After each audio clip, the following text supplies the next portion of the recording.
யோகிராம் சுரத்குமார், ஜெயகுரு ராயா. யோகி சாமியின் அரவணைப்பில். இதன் ஆசிரியர் ராம அரு லட்சுமணன் செட்டியார், லே வள்ளியம்மை ஆச்சி.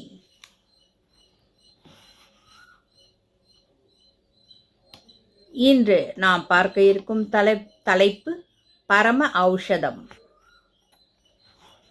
சில ஆண்டுகளுக்கு முன்பு ஒசூருக்கு அருகிலுள்ள பாகலூரில் நாங்கள் சினிமா கொட்டகை வைத்து நிர்வகித்து வந்த சமயம் அது. என் மனைவிக்கு திடீரென்று உடல்நிலை சரியில்லாமல் போனது. பெண்களுக்கு 45 வயது முதல் 50 வயதுக்கு மேல் வரும் தொந்தரவு ஆச்சிக்கு வந்தது. 2 மணி நேரத்துக்குள் 3 முறை மயங்கிவிட்டார். ஆச்சியின் உடல்நிலை சீரற்று இருப்பதை என்னால் காண முடியவில்லை. ஒசூரில் உள்ள மருத்துவமனையில் சிகிச்சை பெறச் செல்லலாம் என்று ஆச்சியை அழைத்தேன். ஆச்சியோ, எனக்கு மருத்துவ சிகிச்சை வேண்டாம், மருந்துகளும் வேண்டாம், நான் பகவானை காண வேண்டும், என்னை பகவானை தரிசிக்க கூட்டிச் செல்லுங்கள் என்று கூறினார். நானும் ஆச்சியின் பக்தி உணர்வுக்கு மதிப்பளித்து அவர்களை திருவண்ணாமலை அழைத்துச் சென்றேன்.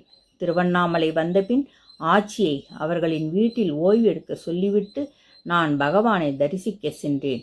சன்னதி வீதியில் உள்ள பகவானின் வீட்டில் பகவானை காணச் சென்றேன். அமைதி சொரூபமாக இருந்த பகவானை தரிசித்துவிட்டு பகவானிடம் ஆச்சியின் உடல்நிலையை கூறி, ஆச்சி உங்களை தரிசிக்க வேண்டும் என்கிறார், அழைத்து கொண்டு வரட்டுமா சாமி என்று கேட்டேன். அதற்கு நாளை காலை 9 மணிக்கு வாருங்கள் என்றார். நானும் சரி என்று கூறிவிட்டு வீட்டுக்கு வந்தேன். மறுநாள் காலை 9 மணி சூரியன் முழுமையாக தன் வட்டத் தோற்றத்தை ஒளிமயமாக காட்சியளிக்க செடியில் மலர்ந்த மலர்கள் தெய்வத்தின் திருவுருத்தை தழுவ கீச்சிடும் பறவைகள் அனைத்தும் கூட்டமாக தங்கள் வேலையை நோக்கி விண்ணில் சிறகடித்து பறந்து செல்லும் நேரம் அது. நாங்கள் சாமியை பார்க்க வந்தோம். சாமியை தரிசித்துவிட்டு அமர்ந்த சமயம் ஒரு ஐயர் வந்தார். கையில் ஒரு தூக்குச் சட்டி. ஐயர் அந்த பாத்திரத்தை பகவானிடம் கொடுத்துவிட்டு ஆசீர்வாதம் வாங்கினார். பகவான் ஐயரை ஆசீர்வதித்துவிட்டு அந்த பாத்திரத்தை திறந்தார். அதில் பொரிவிளங்காய் உருண்டை இருந்தது. சாமி அதை எடுத்து சிறிது சாப்பிட்டார். பின்பு அதிலிருந்து உருண்டையை ஆச்சியிடம் கொடுத்தார். அந்த உருண்டை சற்று இனிப்பாக இருந்தது. எனவே அதை உட்கொள்ள சற்றே தயங்கினார் ஆச்சி. ஆச்சி தயங்குவதை பார்த்த பகவான் ஐயரை காண்பித்து, இவர் பெரும் வைத்தியரம்மா, உங்களுக்காகத்தான் இந்த மருந்தை செய்து கொண்டு வந்தார். இது பரம ஔஷதம் அம்மா, தைரியமாக சாப்பிடுங்கள் என்றார். ஆச்சியும் அதை உட்கொண்டார்.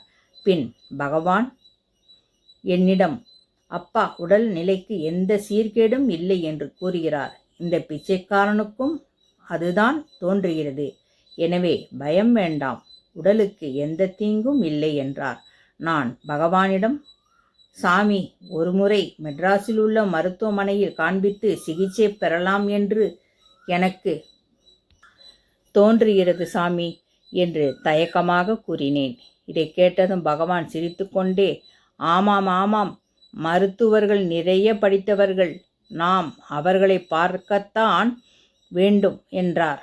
பின்பு எங்களை ஆசீர்வதித்து அனுப்பி வைத்தார். ஆச்சி மருத்துவமனையில் சேர்த்தோம். எங்களின் பயம் தீர வேண்டும், உடலுக்கு என்ன பிரச்சனை என்று தெரிய வேண்டுமல்லவா? எனவே ஆச்சியை மெட்ராஸில் உள்ள மருத்துவமனையில் சிகிச்சை பெற சேர்த்தோம். 1 வாரம் சோதனைகள் எல்லாம் எடுத்து ரிப்போர்ட் வந்தது. மருத்துவரை பார்த்தபொழுது அவர் ரிப்போர்ட்டை பார்த்துவிட்டு ஆச்சியை பார்த்து, உங்களுக்கு என்ன பிரச்சனை, எதற்காக இங்கே சேர்த்திருக்கிறீர்கள் என்றார். எனக்கு இதை கேட்கவும் ஒன்றுமே புரியவில்லை.